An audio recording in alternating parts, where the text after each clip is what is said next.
ওয়ামা আরসালনাকা ইল্লা রাহমাতাল লিল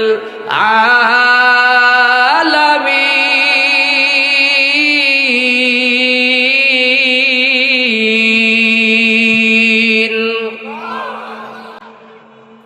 আমার আল্লাহ বলতেছে, বান্দারে সুসংবাদ শুইনা নাও, তোমাদের ভিতরে এমন একজন মানব আমি পাঠাইলাম, যে মানব রে না বানাইলে আমি আল্লাহ তামাম দুনিয়ার কিছুই বানাইতাম না। একবার সুবহানাল্লাহ বলেন। আমার আল্লাহরে যদি জিজ্ঞাসা, আল্লাহ আমরারে কেন বানাইছেন, আল্লাহ রাব্বুল আলামিনকে যদি বলেন আল্লাহ আমাদেরকে কেন বানাইছেন, আল্লাহ রাব্বুল আলামিন কোরআনের আয়াতে বলবেন, ওয়ামা খালাকাতুল জিন্না ওয়াল ইনসা ইল্লা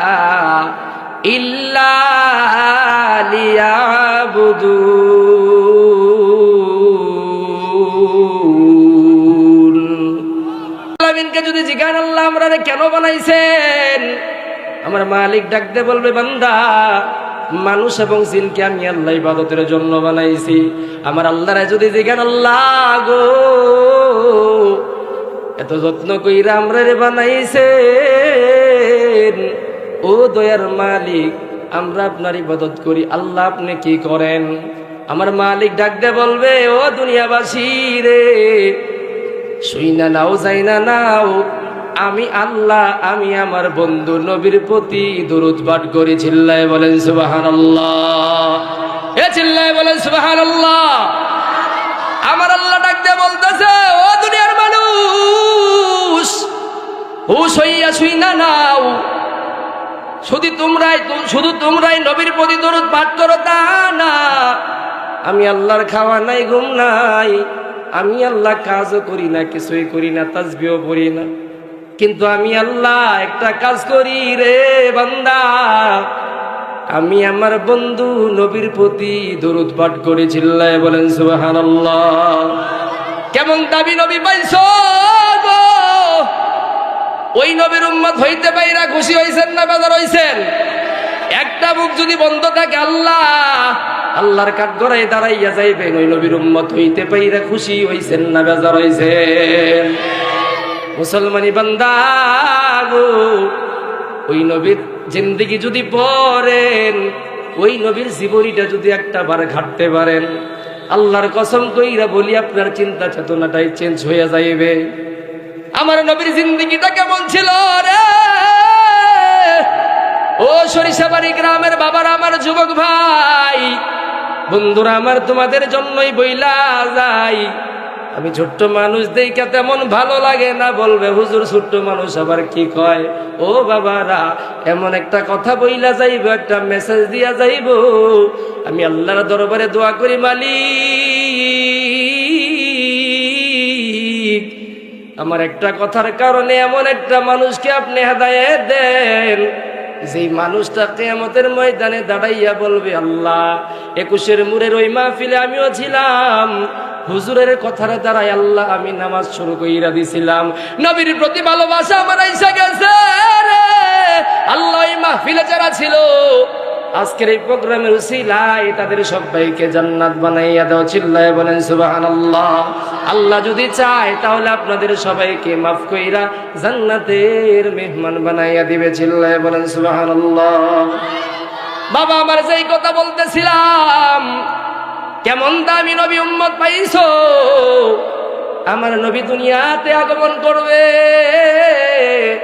কোন ঘরে আগমন করবে? এত দামি নবী কোন জায়গায় আগমন করবে? কার উরুস থেকে আসবে? চিন্তার একটা ব্যাপার আছে না নাই? এই ঘুমাইছেন নাকি? আমার নবী কার ঘরে আসবে, কার উরুস থেকে জন্ম হইবে, এই বিষয়টা চিন্তার দরকার আছে না নাই? আমার আল্লাহ এমন একজন মানবের মাধ্যমে নবীরে আনলেন।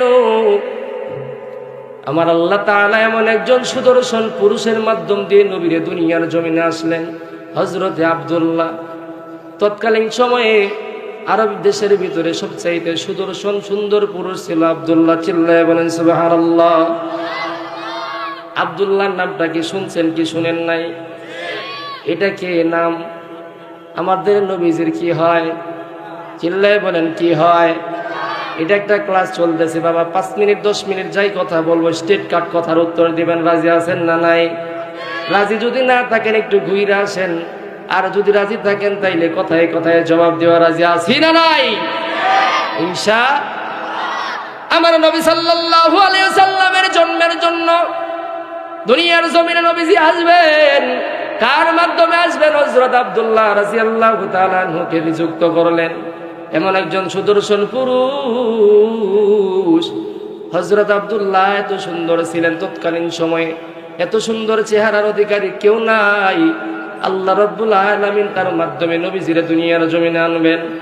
আব্দুল্লাহর পিতা আব্দুল মুত্তালিব এত সুন্দর পুরুষরে বিবাহ করাইবে, বাড়িতে বিবাহের প্রস্তাব আসে, হাজার হাজার দৈনিক শত শত মানুষের ভিড় আসে, মেয়েদের বাবার প্রস্তাব বাড়ায়। ওগো আব্দুল মুত্তালিব, আব্দুল্লাহ তোমার ছেলে আব্দুল্লাহ আছে, আব্দুল্লাহর কাছে আমার মেয়েটাকে বিয়ে দিতে চাই। আব্দুল মুত্তালিব ডাক দে বলে, খুঁজতে থাকি দেখতে থাকি আমার এই ছেলেটাকে কই বিয়ে করাইব। শেষমেশ আরব দেশের ভিতরে উচ্চ মর্যাদাশীল বংশীয় মর্যাদাশীলের ভিতরে হযরত আমিনা রাদিয়াল্লাহু তাআলা আনহার সাথে বিবাহের একটা আবদ্ধ করিয়া দেয়। চিল্লায় বলেন সুবহানাল্লাহ। হযরত আমিনাও যেন তেন মহিলা না, এত দামি বান্দা, এত দামি বান্দি আরব দেশের ভিতরে একটাই ছিল। চিল্লায় বলেন সুবহানাল্লাহ। কেমন মহিলা ছিল? যে মহিলা তোমার আমার নবীরে গর্বে লইয়া দুনিয়ার জমিনে ছিলেন। চিল্লায় বলেন সুবহানাল্লাহ। হযরত আমিনা রাদিয়াল্লাহু তাআলা আনহা তার সাথে এক পর্যায়ে বিবাহের কাজ চইলা গেল। বিবাহ বন্ধনে আবদ্ধ কইরা দেওয়ার জন্য আব্দুল মুত্তালিব হযরত আব্দুল্লাহকে সাথে লইয়া যাইতেছে রে। পথের মধ্যে যাইতেছে, যাইতে যাইতে হারেস ইবনে নওফেলের বোন রাস্তায় দাঁড়াইয়াছে, আব্দুল্লাহকে ডাক দিয়ে বলতেছে, ওগো আব্দুল্লাহ, আব্দুল্লাহকে ডাক দিয়ে বলতেছে, ওগো আব্দুল্লাহ, তুমি আমারে বিয়া করো, আমি তোমারে বিয়া করবো। 100টা উটের প্রলোভন দেখাইয়া হযরত আব্দুল্লাহকে বিয়ে করার জন্য মেয়েটি প্রস্তাব জানায়। কিন্তু আল্লাহ রাব্বুল আলামিনের কুদরত। বাবার একটু জায়গায় বসেন, একটু জিকির করার চাবে লা ইলাহা, একটু আগে বসেন লা ইলাহা ইল্লাল্লাহ, লা ইলাহা, লা ইলাহা ইল্লাল্লাহু মুহাম্মাদুর রাসূলুল্লাহ। চিল্লায়ে বলেন সুবহানাল্লাহ। মুসলমানি বান্দা, যে কথা বলতেছিলাম, আব্দুল্লাহ রাদিয়াল্লাহু তাআলা আনহু যখন বিবাহের কাজ করার জন্য যাইতেছে, প্রথমত এক রমণী ডাকতে বলতেছে, ওগো আব্দুল্লাহকে 100টি উটের প্রলোভন দেখাইয়া বিবাহের জন্য পয়গাম দেয়।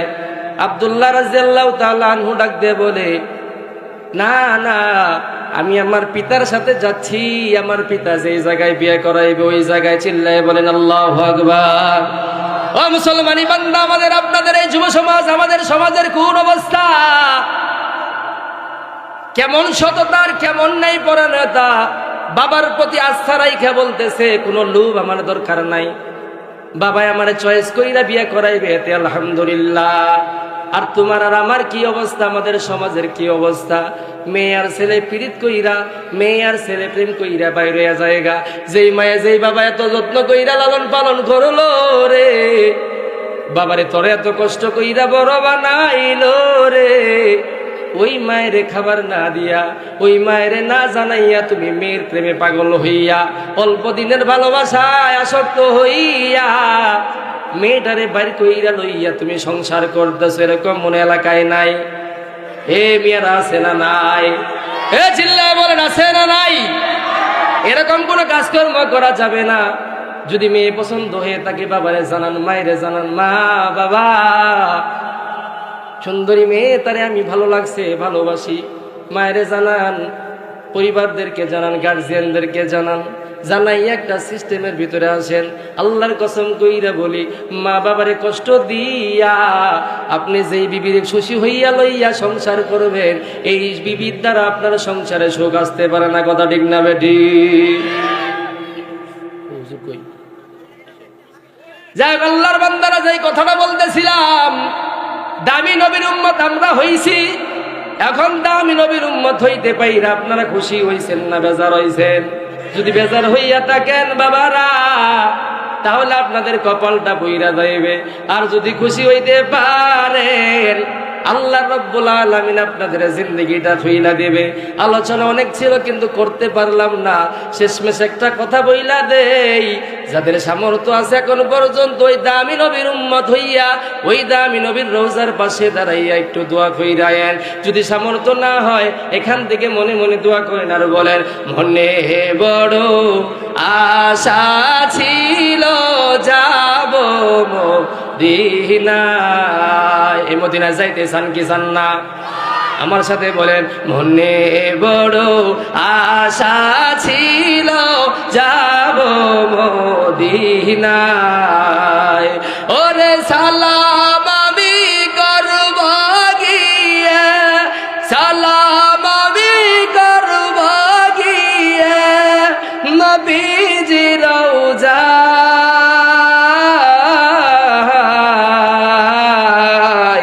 মনে বড় আশা ছিল যাব মদিনায়, মনে বড় আশা ছিল